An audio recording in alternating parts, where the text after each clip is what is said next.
Magandang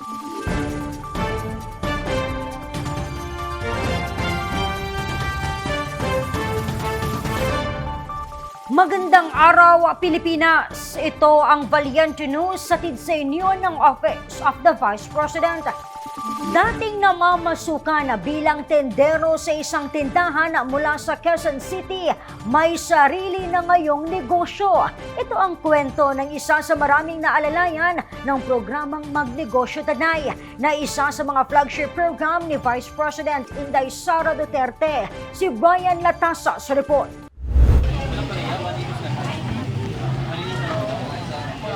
Dating namamasukan bilang tendero ang 36 years old at mula sa Quezon City, Metro Manila na si Anton Jan, hanggang sa nakaipon ito at makapagsimula ng sariling negosyo.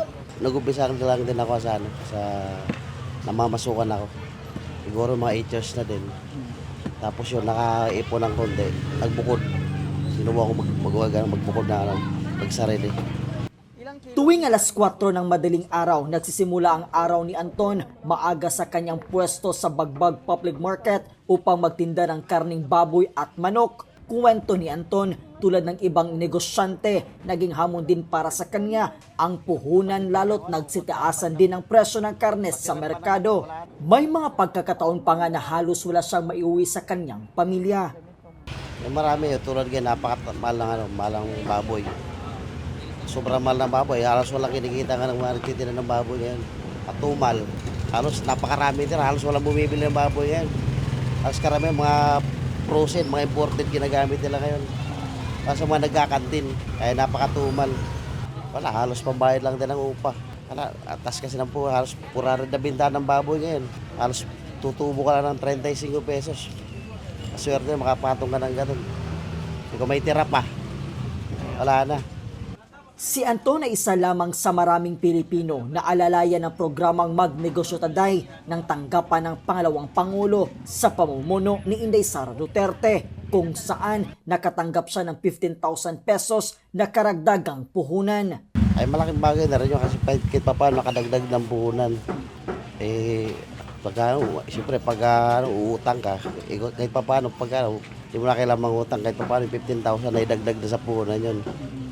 Makadagdag na ng mga dagdag ng ibibili mga karne. Ipinagpapasalamat naman ni Anton ang patuloy na malasakit ni Vice President Inday Sara Duterte para sa katulad niyang nais magsimula ng sariling negosyo. Siyempre malaking bagay, maraming salamat kay Madam kay BP Inday Sara Lodi. Malaking tulong yung natanggap kong 15,000. Kadagdag ng puhunan. Maraming salamat. Sa ngayon, patuloy na nagsusumikap si Anton upang mabigyan ng magandang buhay ang kanyang pamilya. Mula po dito sa Quezon City, ako po si Brian Latasa. Ang lahat para sa Diyos, bayan at pamilyang Pilipino. Valiente News. Isa pang nanay sa Quezon City naging benepisyaryo ng MTD. Ang paglago ng kanyang negosyo, tunghayan sa susunod na episode. Ako si Claudette Loreto para sa makabuluhan, naninindigan at matapang na mga ulat at impormasyon. Maraming salamat.